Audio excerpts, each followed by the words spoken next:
आप देख रहे हैं हमारी खास पेशकश में हूं प्रियंका उपल। क्योंकि इन दिनों रूरल इंडिया की थीम की बात बहुत हो रही है, यानी रूरल डिमांड अपटिक है, वहां पर आपको तेजी के रिवाइवल के साइंस, इनिशियल साइंस दिखने लग गए हैं।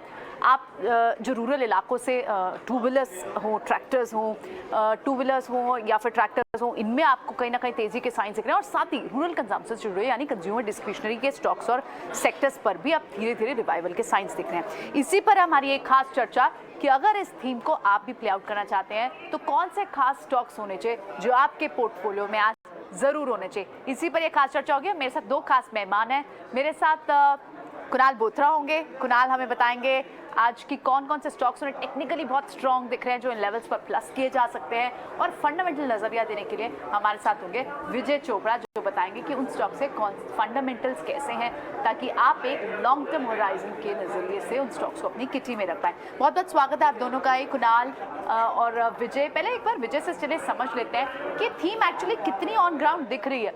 विजय, बड़ा रीजन था और आप Q2 में भी देखिए, अभी इससे पहले जो क्वार्टर गया उसमें जितने भी कंजम्पशन बेस्ड स्टॉक्स थे, FMCG के स्टॉक्स थे, चाहे वो HCL हो, ब्रिटानिया हो, डाबर हो। हालांकि ब्रिटानिया ने इस पर मना किया था, लेकिन कहीं ना कहीं उनका वॉल्यूम कॉन्ट्रैक्ट हुआ है। और बड़ा जो रीज़न कोट किया गया, और सिर्फ खाने पीने नहीं, जितने भी फास्ट मूविंग, चाहे वो शू हो, रिटेल सेगमेंट के दूसरे प्रोडक्ट्स हो, जो बड़ा थीम और जो बड़ा रीज़न कोट किया गया वो यही किया गया कि रूरल डिमांड हिट है। अभी ऑन ग्राउंड साइंस आप कैसे देख रहे हैं? आपको याद होगा अभी MPC की बैठक में स्पेशली गवर्नर साहब ने बात कही कि ग्रोथ अच्छी है, मैन्युफैक्चरिंग और सर्विसेज की तो बात की। उन्होंने क्लियरली कहा कि रूरल डिमांड में भी रिवाइवल के साइंस दिख रहे हैं। टू व्हीलर और ट्रैक्टर सेगमेंट के तो खास तौर पर उन्होंने जिक्र भी किया था। कैसे आप देख रहे हैं इस थीम को? पहले तो इस पर अपना रिएक्शन दें। देखिए, मुझे लगता है कि थीम भारत की अर्थव्यवस्था के साथ जुड़ी हुई थीम है। आज भी लगभग आधा हिंदुस्तान गांव में रहता है और गांव में बहुत अच्छी खासी पॉपुलेशन है। और इसमें हम रूरल और सेमी रूरल दोनों को पकड़ लेते हैं। और जहाँ तक मैं सोच पाता हूँ कि जो बड़े मेट्रोज हैं उसमें अगर आप टियर 3 और टियर 4 टाउन्स लेते हैं तो वो रूरल में ही गिनती की जा सकती है।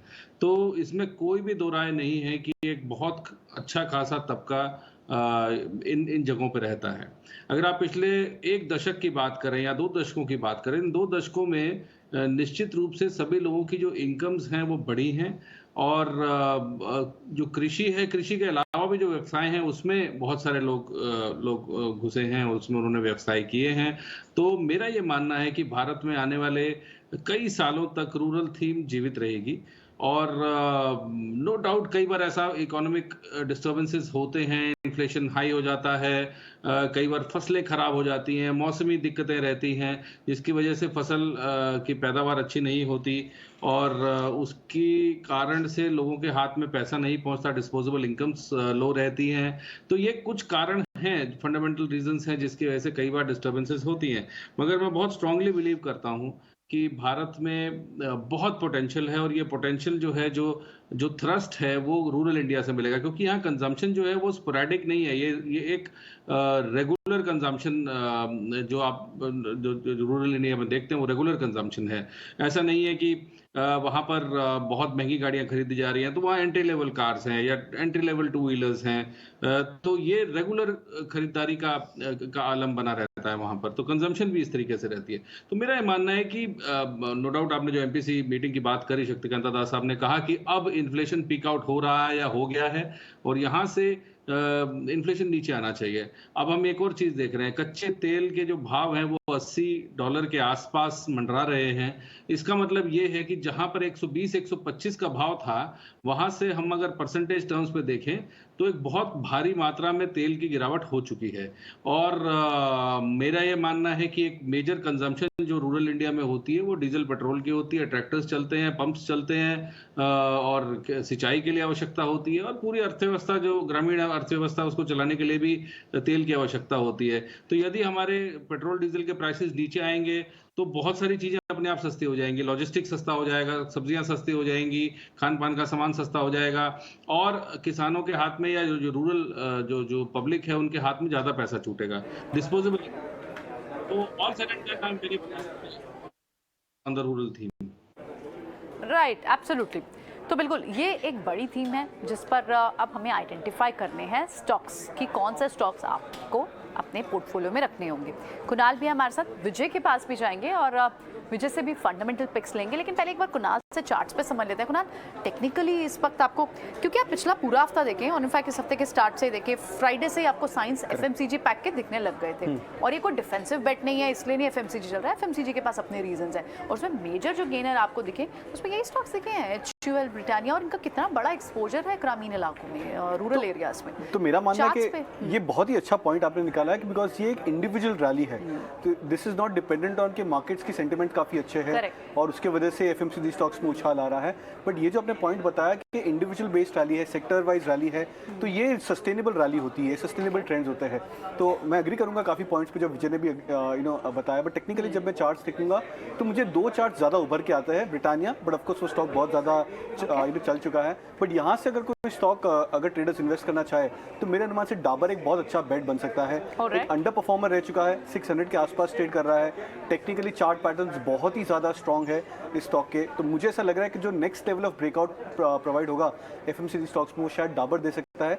650 का यहाँ पे टारगेट रख सकते हैं डाबर पे। चलिए, तो हमारी पहली रिकमेंडेशन जो आपके पास एक लंबी लिस्ट हम शेयर करने वाले हैं, उससे पहली जो रिकमेंडेशन है वो है डाबर इंडिया पे 650 तक का लक्ष्य on the technical chart, technical levels आपको कुणाल यहाँ पर अपनी पहली रिकमेंडेशन दे रहे हैं। एक बार अपने डायरेक्टर साहब से भी कहेंगे कि आप वो स्टॉक लिस्ट लेकर आए यहाँ पर, टारगेट भी यहाँ पर डिस्प्ले करें।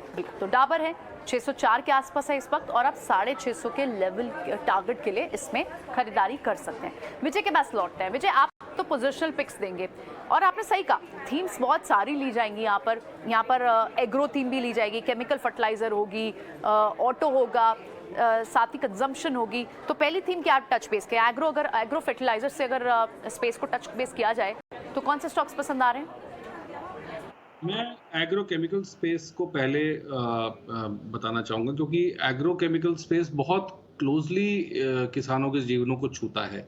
अगर आपको अच्छी पैदावार चाहिए तो आपको एग्रो केमिकल्स की आवश्यकता है, और आपको भांति भांति के प्रोडक्ट्स इस्तेमाल करने पड़ते हैं जिसकी वजह से अच्छी पैदावार हो, कीड़े ना लगें, या किसी प्रकार का खरपतवार पैदा ना हो, या जो भी समस्याएं आती हैं फार्मिंग में।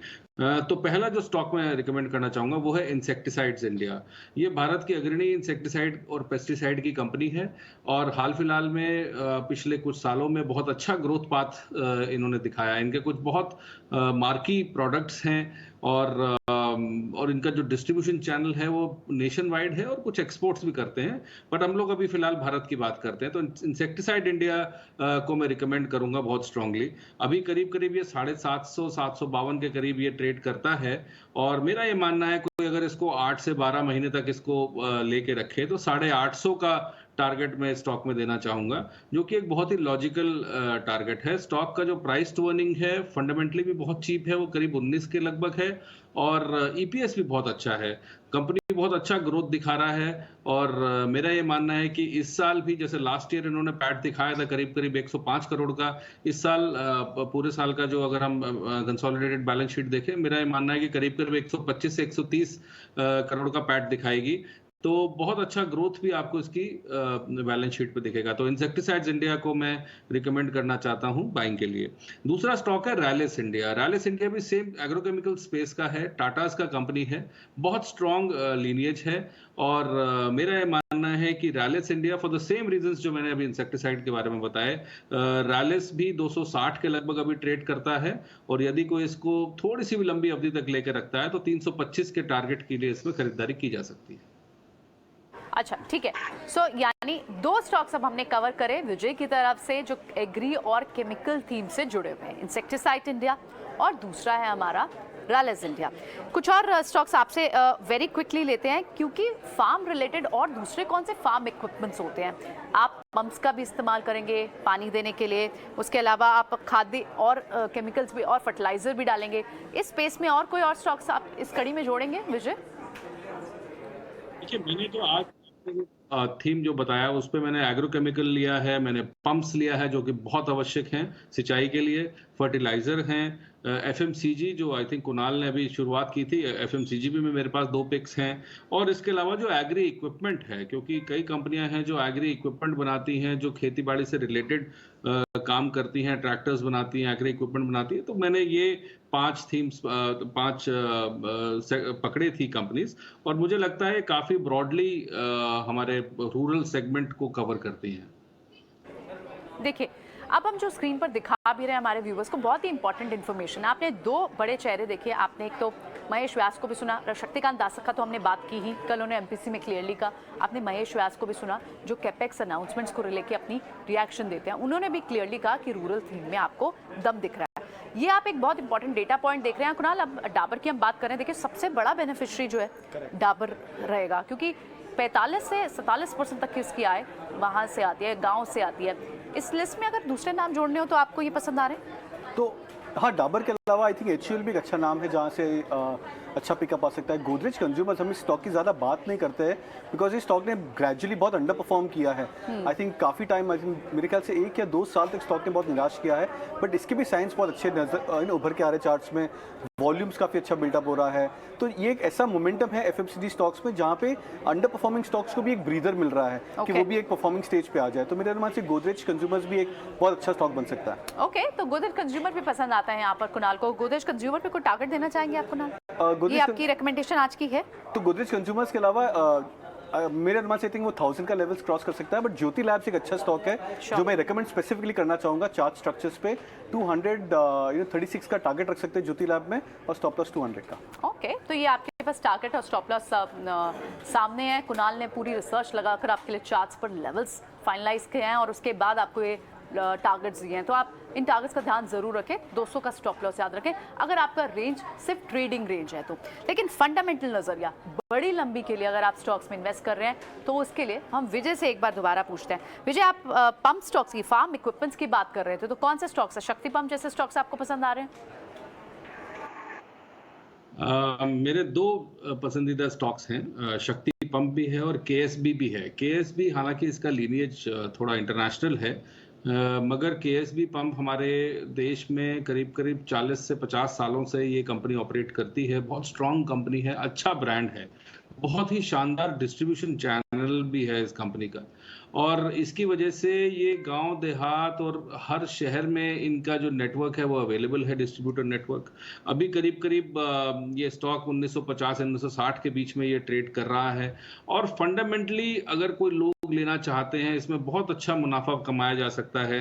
मेरा ये मानना है इसका जो पहला टारगेट होगा 2200 और दूसरा 2300, तो अगर कोई थोड़ी लंबी अवधि के लिए स्टॉक को खरीदता है केएसबी को, तो 2200-2300 के टारगेट के लिए इसको खरीदा जा सकता है। दूसरा है शक्ति पंप। इस स्टॉक में ऑलरेडी हम एक गिरावट देख चुके हैं। गिरावट का कारण भी ये है कि जिस तरीके से जो इन्फ्लेशन आया था मेटल्स में, क्योंकि पंप बनाने में मेटल्स की आवश्यकता होती है, कॉपर की वायरिंग होती है, तो मेटल्स की तेजी की वजह से इन कंपनीज को काफी नुकसान हुआ था पिछले कुछ तिमाहियों में, और बैलेंस शीट्स में जो प्रॉफिट था वो उस हिसाब से नहीं आ पाया था। मगर अब जब करेक्शन आ चुका है, मुझे लगता है कि आने वाली तिमाहियों में क्योंकि मेटल्स में करेक्शन हो गया है तो इनका जो इनपुट कॉस्ट है वो नीचे आ गया होगा, और आगे आने वाले तिमाहियों में प्रॉफिट्स ज्यादा दिखेंगे। तो शक्ति पंप में खरीदारी की सलाह है। अभी करीब करीब 425-26 का ये चलता है, 550 के टारगेट के लिए इसमें खरीदारी करें। ऑल राइट, ठीक है। अगर ऐसे अगर विजय हमें एफएमसीजी पैक को प्ले करना हो, एक बार वो ग्राफिक्स फिर से लेकर आते हैं जहाँ पर हम ये दिखा रहे हैं कि कौन कौन से एफएमसीजी स्टॉक्स हैं, बड़ी कंपनियां हैं और उनका कितना एक्सपोजर रूरल एरियाज में है। कुणाल, इसी स्पेस पर सबसे ज़्यादा बुलिश है, उन्हें डाबर पसंद आ रहा है, ज्योति लैब्स पसंद आ रहा है। विजय, आप कुछ पिक करना चाहेंगे क्योंकि बड़ी कंट्रीब्यूशन डाबर की है, एचयूएल की है, इमामी की है, कुछ और स्टॉक आपकी तरफ से आएंगे इस लिस्ट में? बिल्कुल, इसमें करना चाहूंगा, और मुझे लगता है आईटीसी जो भारत की सबसे बड़ी दिग्गज कंपनी है आज के समय में, मार्केट कैपिटलाइजेशन से देखें या ओवरऑल साइज से देखें, मुझे लगता है आईटीसी में बहुत ज़बरदस्त दमखम है, और ये स्टॉक बहुत सालों से लगभग चुप्पी में है, और हमने देखा पिछले 1-1.5 साल में थोड़ी सी इसमें तेजी देखने को मिली। अभी हाल फिलहाल में 370 का भाव भी दिखा, मगर मुझे लगता है यदि कोई आईटीसी यहाँ पर खरीदेगा और 335-36 का जो भी भाव अभी चलता है, तो आईटीसी में एक अच्छी तेजी बननी चाहिए। अब आईटीसी का ई चौपाल भी है, तो भारत के किसानों के साथ आईटीसी मिलजुल के ई चौपाल भी चलाता है और बहुत सारी जगहों पर ये लोग सोर्सिंग करते हैं गेहूं की। आईटीसी का सबसे बड़ा ब्रांड आशीर्वाद जो है, मुझे लगता है कि जो एमपी से, हरियाणा से, पंजाब से, बहुत जगहों से जो जो सोर्सिंग करते हैं वो, तो इसमें रूरल अर्थव्यवस्था के लिए जो भी सोर्सिंग होती है, पहली चीज ये एक पहला पड़ाव है। दूसरा है कि जो कंजम्पशन होती है, गांव देहात में भी आईटीसी के प्रोडक्ट्स चलते हैं, तो एफएमसीजी में भी आईटीसी बहुत अच्छे तरीके से आ चुका है। अपार्ट फ्रॉम दैट सिगरेट्स में भी है। तो मुझे लगता है कि जो सिगरेट कंजम्पशन है वो अर्बन में थोड़ा ज्यादा है, रूरल में कम है, मगर रूरल में भी सिगरेट कंजम्पशन है, पेपर कंजम्पशन है। तो पेपर हो गए, पेपर का कंजम्पशन है, और जो एफएमसीजी प्रोडक्ट्स है उसका कंजम्पशन है। दूसरा, ऑन द रिवर्स साइड इनकी सोर्सिंग, क्योंकि बहुत भारी मात्रा में आईटीसी सोर्सिंग करता है, तो इससे किसानों की आय बढ़ती है। और मेरा ये मानना है कि आईटीसी बहुत ही स्ट्रांग कंटेंडर है, लॉन्ग टर्म पोर्टफोलियोज का में ये रखना चाहिए, और अच्छी संभावना है कि ये 375-380 का भाव दिखाए। ओके, तो मैरिको और आईटीसी, ये दो स्टॉक आपको एफएमसीजी पैक में समझ आते हैं। ठीक है, सारी एक बार रिकमेंडेशन हम विजय की और कुणाल की फिर से अपने व्यूअर्स के लिए चलाएंगे, लेकिन क्योंकि कुणाल थीम बड़ी है, टेक्निकली बाउंस बैक आपको इन स्टॉक्स पे दिख रहा होगा। एक जो नेक्स्ट सेगमेंट जो ऑलरेडी चल भी रहा है वो है ऑटो, लेकिन क्योंकि ऑटो में एक कंपोनेंट एमएनएम के पास कितना बड़ा ट्रैक्टर्स का शेयर है, और एमएनएम अभी तक जो चल रहा था वो प्रीमियमाइजेशन के कारण, एसयूवी में प्रीमियमाइजेशन के कारण चल रहा था। तो क्या अब जो नेक्स्ट लेग ऑफ मूव आ सकती है वो एमएनएम में इस वजह से भी आ सकती है? कैसे आपने इसके चार्ट एनालाइज किया? I am sorry you don't have the terminal right now, but कैसे एनालाइज किए इसके चार्ट? तो मैं काफ़ी बुलिश हूँ एमएनएम पे। इनफैक्ट मेरा ऐसा मानना है कि एमएनएम एक ऐसा चार्ट है जो इनिशियली बहुत अंडर परफॉर्मिंग जोन पे था। एसयूवीज की प्रीमियम के हिसाब से स्टॉक ने बहुत अच्छा मूव किया। आई थिंक 750 से 1300-1350 के आसपास तक एमएनएम गया है। अब 100 रुपया कुछ नीचे है, 1200-1250 के आसपास ट्रेड कर रहा है। बट मेरे अनुमान से जब स्टॉक्स एक नए लेवल्स पे आते हैं, जब एक नए ब्रेकआउट पे आते हैं, तो वो स्टॉक्स बहुत अच्छा परफॉर्म करते हैं ईयर्स टू कम बाय। हाँ, हम वो परसेंटेज रिटर्न एक्सपेक्ट नहीं कर सकते जो स्टॉक ने हमें ऑलरेडी 6 मंथ्स में दिया है, बट वो ट्रेजेक्टरी मेंटेन होती है स्टॉक की। तो यहाँ से मेरा ऐसा मानना है कि स्टॉक 1500 से 1800 के लेवल्स भी क्रॉस कर सकता है। बट यहाँ पे टाइम फ्रेम आपका 6 मंथ्स नहीं होना चाहिए, यहाँ पे टाइम फ्रेम इंपॉर्टेंट है, वो करीबन 1.5 to 2 years होना चाहिए। Alright, absolute. इनफैक्ट आज सुबह ही हम डिस्कस कर रहे थे, स्कॉट्स कुबोटा में भी बड़ी अच्छी ब्रेकआउट दिख रहे हैं। करेक्ट, स्कॉट्स कुबोटा में भी अब आपको नेक्स्ट मूव दिख रही है। एक बार विजय से समझते हैं ऑटो थीम पर, क्योंकि ये बड़ा कंट्रीब्यूशन इन कंपनियों का गांव से जो आता है, उसमें सबसे पहले स्कॉट्स है, फिर एमएनएम है। लेकिन विजय को क्या पसंद आ रहा है fundamentally auto space? Auto space में अगर आप मुझसे पूछें तो टू व्हीलर्स में मुझे बजाज ऑटो पसंद है, और क्योंकि भारत के जो रूरल एरियाज हैं वहाँ पर बजाज ऑटो बहुत अच्छा डिस्ट्रीब्यूशन नेटवर्क है, इसलिए बजाज एक फेवरेट ब्रांड भी है। तो अगर आप टू व्हीलर्स की बात करें तो बजाज है। फोर व्हीलर्स की बात करें एम&एम, तो इनकी जो स्कॉर्पियो जो मॉडल है, मुझे लगता है गांव देहातों की सड़कें देखते हुए जो महिंद्रा के प्रोडक्ट्स हैं, थार, स्कॉर्पियो, या जो पुरानी इन्होंने और बोलेरो और इस तरीके के जो प्रोडक्ट्स हैं इनके, क्योंकि बोलेरो पिकअप के लिए, माल ढुलाई के लिए बहुत इस्तेमाल की जाती है, तो महिंद्रा के पास ट्रैक्टर्स ही नहीं है, उसके पास माल ढुलाई के भी दूसरे प्रोडक्ट्स हैं जो कि आवश्यक है। कोई खेत में से सामान निकालेगा तो वो मंडी तक कैसे लेके जाएगा, तो माल ढुलाई के लिए जो प्रोडक्ट्स हैं वो एम&एम बेचता है। तो मेरी भी पिक जो है एम&एम है, और करीब 1275-76 के लगभग अभी ये ट्रेड कर रहा है। मेरा ये मानना है कि कोई अगर इसको थोड़ी सी लंबी अवधि तक रखे तो 1400 का इसके अंदर टारगेट बहुत इजीली मिलना चाहिए, और बहुत स्ट्रांग कंपनी है। तो ट्रैक्टर सेल्स भी और ऑटो सेल्स भी दोनों अच्छी है। दूसरा स्टॉक है वीएसटी टेलर्स। वीएसटी का जो मार्केट शेयर है प्राइमरीली वो साउथ इंडिया में बहुत स्ट्रांग है, तो वीएसटी टेलर्स में भी खरीदारी की मेरी रिकमेंडेशन है। अभी करीब 2330 के लगभग चलता है, इसको 2750 के टारगेट के लिए भी लिया जा सकता है। तो वीएसटी टेलर्स सदर्न पार्ट के लिए, और महिंद्रा तो खैर पूरे देश में ही बहुत अच्छा अपना प्रोडक्ट बेचता है, तो महिंद्रा और वीएसटी टेलर्स मेरे एग्री इक्विपमेंट में और ऑटो में पिक्स हैं। ऑल राइट, ठीक है। सो हमने for a convenience of viewers ये समझना आपके लिए ज़रूरी है, ऑटो पैक की जब थीम की बात करते हैं तो ऑफकोर्स एक्सपर्ट्स आपको ओवरऑल थीम की बात करेंगे, पर रूरल थीम को अगर आपको खेलना है, उसको प्ले आउट करना है, तो उसके लिए आपको विजय जो कॉल्स दे रहे हैं उसमें आपको वो एम&एम की बात कर रहे हैं, इसी और वीएसटी टेलर्स की बात कर रहे हैं। विजय, ये वाली थीम तो बिल्कुल समझ आती है। फर्टिलाइजर पैक में अब कौन से स्टॉक्स हैं जो आपके रडार पर आ रहे हैं? फिर मैं एक टेक्निकल चेक कुणाल से भी लेती हूँ। अच्छी खासी तेजी हम ऑलरेडी देख चुके हैं काफी सारे स्टॉक्स में, मगर अभी भी कुछ अपॉर्चुनिटीज हैं। मुझे लगता है कोरोमंडल फर्टिलाइजर्स जो southern part of the country में बहुत अच्छा काम करते हैं, और कोरोमंडल अभी करीब करीब 960-65 के लगभग ये ट्रेड करता है। और मेरा ये मानना है कि बहुत स्ट्रॉन्ग फंडामेंटल्स और बहुत स्ट्रॉन्ग पेरेंटेज की कंपनी है, तो यदि कोई इसको भी 8 से 10 महीने के लिए लेता है तो अच्छी संभावना है कि ये 1100 का स्तर इसमें टच करे।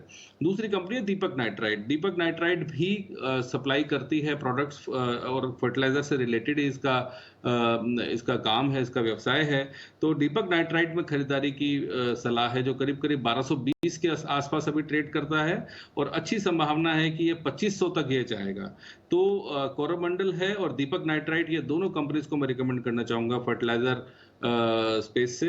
और दोनों बहुत स्ट्रॉन्ग फंडामेंटल्स की कंपनीज हैं, इसमें बहुत ज्यादा ट्रेडिंग अपॉर्चुनिटीज नहीं मिलती, मगर जो निवेशक हैं जो लंबी अवधि तक खरीद के रख सकते हैं और उनमें पेशेंस है, तो ये दोनों कंपनीज पेशेंस वाले कस्टमर्स के लिए, इन्वेस्टर्स के लिए है। राइट, ठीक है। सो आपको कोरोमंडल यहाँ से पसंद आता है। एक बार इन सभी स्टॉक्स को फिर से व्यूवर्स की कन्वीनियंस के लिए दिखाते हैं, लेकिन ये जो फर्टिलाइजर पैक में जो स्टॉक्स है कुणाल, इसमें कहाँ अच्छा ब्रेकआउट दिख रहा है? कोरोमंडल में कल देख रही थी, ये भी कोरोमंडल में कल ब्रेकआउट अच्छा खासा दिया, कल परफॉर्म करा था, हालांकि आज ज़्यादा सस्टेन नहीं हुआ, बट फर्टिलाइजर पैक में ओवरऑल आपको कौन सा स्टॉक अच्छा दिख रहा है? तो मेरे अनुमान से बहुत डिस्टिंक्ट ट्रेंड्स यहाँ पे आ गए। कोरोमंडल, चंबल फर्टिलाइजर्स, ये अंडर परफॉर्मिंग स्टॉक्स एक्चुअली आ गए हैं, बिकॉज ये स्टॉक्स जो है अपनी 200 डे मूविंग एवरेज के आसपास ट्रेड कर रहे हैं। बट लास्ट वन मंथ से अगर मैं ट्रेंड्स देखूं तो आरसीएफ एक ऐसा स्टॉक है जो एक क्लास अपार्ट हो चुका है काफ़ी सारे अपने पेयर्स से, 52 वीक हाइस पे आ चुका है। इनफैक्ट अगर मैं गलत नहीं हूँ तो शायद स्टॉक अपने ऑल टाइम हाई लेवल्स के आसपास भी ट्रेड कर रहा है, मल्टी ईयर हाई पे चल रहा है। तो ये एक डिस्टिंक्ट फैक्टर है, बिकॉज अगर हम एक मोमेंटम या एक ट्रेडिंग की लिहाज से देखें तो हमें ऐसे स्टॉक्स पे ज़्यादा इन्वेस्ट करना चाहिए जो मोमेंटम में है और जिनमें रिसेंटली मल्टी ईयर ब्रेकआउट्स आया है, बिकॉज वहाँ पे सस्टेनेबिलिटी के चांसेस बहुत ज़्यादा है। तो उस लिहाज से मैं आरसीएफ मुझे लगता है कि अभी भी बहुत स्ट्रॉन्ग फर्टिलाइजर पैक के लिए 2.7 लाख करोड़ की सब्सिडी की बात की जा रही है, तो इसी वजह से फर्टिलाइजर पैक में अच्छी खासी वाइब्रेंस है। पर क्योंकि थीम हम जो अभी चूज कर रहे हैं वो आपको वो स्टॉक्स पर भी ध्यान रखना है जो अब नेक्स्ट मूविंग काउंटर्स हो जाएंगे। आरसीएफ एक काउंटर जिसकी ओवरऑल अदरवाइज बात कर रहे हैं कुणाल, एक बार सारे स्टॉक्स अपने व्यूअर्स के लिए चलाते हैं, क्योंकि हमने इस पूरी बड़ी थीम पर 4 स्पेशल कैटेगरीज में, स्पेशल बास्केट्स में इन्हें डाला। एक आपकी बास्केट रही chemical, fertiliser, farm equipment, auto और साथ ही कंजम्पशन। तो ये 4 बड़ी थीम्स हैं और इन स्टॉक्स में आप देखेंगे, अगर आप रिलेट कर पा रहे हैं तो आप सोमवार से, इस हफ्ते की शुरुआत से आप देखेंगे इन सभी स्पेसेस में मूव आपको देखने को मिली, क्योंकि यहाँ पर डिमांड रिकवरी है। ये आप स्टॉक्स एक बार फिर से इनके टारगेट्स नोट कर लें, ये सारी पोजिशनल बेट्स हैं। और फिर एक बार हम कुणाल के भी 2 स्टॉक्स कुणाल हमारे टेक्निकली स्ट्रॉन्ग काउंटर्स लेकर आए हैं, जिसमें आपकी अगर ट्रेडिंग ड्यूरेशन छोटी है, कुछ समय के लिए आप अगर रखना चाहते हैं और ट्रेडिंग का सिर्फ नजरिया है, तो आपको वो स्टॉक्स ध्यान रखने हैं। लेकिन बिल्कुल विजय, तो ओवरऑल अगर हम कंपाइल करें सो आपके ये सारे स्टॉक्स जो आपने रेकमेंड किए, 8 से 10 स्टॉक्स आपने रेकमेंड किए, लेकिन आपका नजरिया पोजिशनल बेट्स का रहेगा, राइट? यानी अब जो हमें अगले 2 क्वार्टर्स में नंबर्स दिखना शुरू होंगे कंपनियों के, उनमें अब आपको ये अपटिक दिखना शुरू हो जाएगा। Do you think so corporate earnings में? बिल्कुल, मैंने जैसे बोला कि मेरा ये मानना है कि कोई भी खरीदारी, देखिए बाजार टॉप पे खड़ा है, इस समय थोड़ी बहुत करेक्शन आ भी सकती है और इसमें कोई आश्चर्य की बात नहीं है कि जब इतना बाजार में चाल आती है नॉन स्टॉप, तो 1000 पॉइंट निफ्टी में कभी भी करेक्शन आ जाए तो मैं बहुत बिल्कुल चकित नहीं होऊंगा। मगर जो भी हमने स्टॉक्स अभी यहाँ पर रिकमेंड किए सारे फंडामेंटली स्ट्रॉन्ग स्टॉक्स हैं, तो अगर इनमें थोड़ी गिरावट में मिलते हैं तो ये स्टॉक्स और ज़्यादा इसको एक्यूमुलेट किया जा सकता है और एवरेज किया जा सकता है। ये सारे स्टॉक्स जो हैं आप कम से कम 8-10 महीने 12 महीने के लिए लेके चलिए, और मैं लगभग श्योर हूँ अगर बाजार में कोई मेजर प्रॉब्लम नहीं आई, इंटरनेशनली कोई मेजर प्रॉब्लम नहीं आई, तो ये सारे टारगेट्स अचीव होने चाहिए। तो क्योंकि सारी बहुत अच्छी फंडामेंटली स्ट्रॉन्ग कंपनीज हैं, काफ़ी इनमें से डेट फ्री कंपनीज हैं, और ऐसे मार्केट्स में आपको डेट फ्री कंपनीज ही ढूंढनी चाहिए जिनके ऊपर कर्जा कम से कम हो, जिनका सेल्स नंबर अच्छा हो, ग्रोथ अच्छा हो, फ्यूचर अच्छा हो। और हम ऑलरेडी डिस्कस कर चुके हैं कि भारतीय अर्थव्यवस्था में जो रूरल थीम का जो भाग है, जो इसका कंट्रीब्यूशन है, वो बहुत बड़ा है और इसको हम रूल आउट नहीं कर सकते। और जैसे ही इन्फ्लेशन नीचे आएगी, मुझे लगता है कि रूरल थीम में बहुत ज्यादा कंजम्पशन बढ़ेगी, ये मदद करेगी।